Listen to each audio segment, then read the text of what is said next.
വിവിധ വിവാദങ്ങളുടെ പശ്ചാത്തലത്തിൽ ദേശാഭിമാനിയിൽ അടിമുടി മാറ്റം വരുത്താനുള്ള ആലോചനയിലാണ് പാർട്ടി.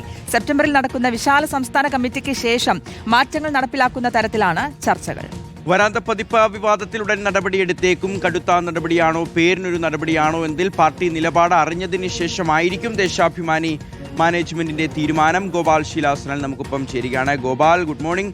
അപ്പോൾ ഈ വരാന്തപ്പതിപ്പ് വിവാദം മാത്രമല്ല, ഈ ഒരു വിഴിഞ്ഞം ഓഹരി കൈമാറ്റവുമായി ബന്ധപ്പെട്ട് പോലും പാർട്ടിക്ക് വിരുദ്ധമായ നിലപാട് പാർട്ടി സെക്രട്ടറിയും പ്രതിപക്ഷ നേതാവും സ്വീകരിച്ചതിൽ നിന്ന് വിരുദ്ധമായി UDFന്റെ കയ്യിൽ ഒരു വടിവെച്ച് കൊടുക്കുന്നത് പോലെ അത് ഇടത് സർക്കാരിൻ്റെ ഒരു നേട്ടമാണ് എന്നുള്ള തരത്തിലൊക്കെ ദേശാഭിമാനി അവതരിപ്പിച്ചിരുന്നു.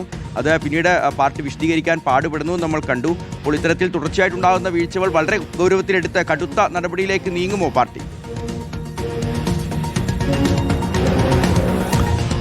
ഷിഹാസ് സൂചിപ്പിച്ചതുപോലെ തന്നെ ദേശാഭിമാനിയുടെ ഈ അടുത്ത കാലത്തെ ചില ഇടപെടലുകൾ വല്ലാത്ത രീതിയിൽ തന്നെ CPM-നെ പ്രതിക്കൂട്ടിലാക്കുന്നു എന്ന് തന്നെയാണ് നമ്മൾ കണക്ക് കൂട്ടേണ്ടതായിട്ടുള്ളത്. കാരണം ആദ്യം വിഴിഞ്ഞം ഓഹരി കൈമാറ്റവുമായി വന്ന രണ്ട് വാർത്തകൾ, ആ വാർത്തകൾ പരസ്പര വിരുദ്ധമായി 2 ദിവസങ്ങളിൽ വന്നത് വലിയ തരത്തിലേക്കുള്ള വിമർശനവും പരിഹാസവും ഒക്കെ പാർട്ടിക്ക് നേരിടേണ്ടതായി വന്നു. പിന്നീട് പാർട്ടി നേതൃത്വം തന്നെ അതുമായി ബന്ധപ്പെട്ട് അത് വിശദീകരിക്കേണ്ട സാഹചര്യമൊക്കെ ഉണ്ടാകുന്നത് നമ്മൾ കണ്ടതാണ്. അതിന് പിന്നാലെയാണ് ഇപ്പോൾ VS-ന്റെ അനുസ്മരണവും കള്ളൻ വിജയൻ ലേഖനവുമായിട്ടൊക്കെ ബന്ധപ്പെട്ട വീണ്ടും ഒരു വിവാദത്തിൽ ദേശാഭിമാനി കുടുങ്ങിയിരിക്കുന്നത്. ആ ഘട്ടത്തിലാണ് ഇപ്പോൾ ഈ ദേശാഭിമാനിയിലെ മേൽത്തട്ടിൽ, അതായത് അതിൻ്റെ ചുമതലക്കാരുടെ ഒരു പാനലിൽ ബന്ധപ്പെട്ട അടിമുടി മാറ്റം വരുത്താൻ പാർട്ടി നേതൃത്വം ആലോചിക്കുന്നത്. ഏറ്റവും അവസാനമായി വന്ന ഈ കള്ളൻ വിജയനുമായി ബന്ധപ്പെട്ട ലേഖനം, ആ ലേഖനത്തെ ചൊല്ലിയാണ് തർക്കമുണ്ടാകുന്നതും ആ തർക്കത്തിൽ പാർട്ടി വല്ലാതെ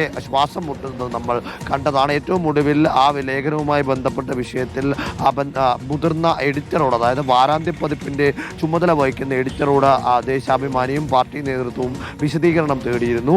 KR അജയനോട് ഇന്നലെ വൈകുന്നേരം 4 മണിക്കകം വിശദീകരണം നൽകണമെന്നാണ് അറിയിച്ചിരുന്നതും.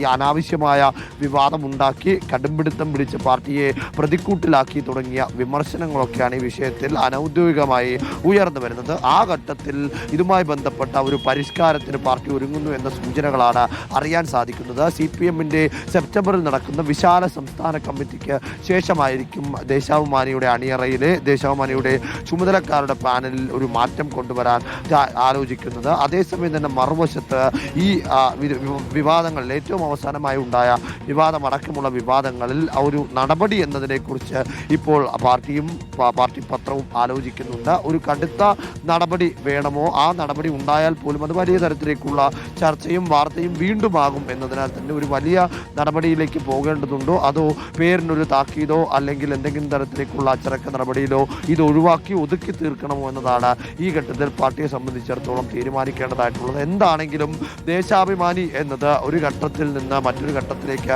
എത്തുമ്പോൾ, പ്രത്യേകിച്ച് ഭരണമാറ്റത്തിന് ശേഷം പാർട്ടിക്ക് വല്ലാത്ത തലവേദനയായി മാറുന്നു എന്നത് യാഥാർത്ഥ്യം തന്നെയാണ്. ശരി, ഗോപാൽ.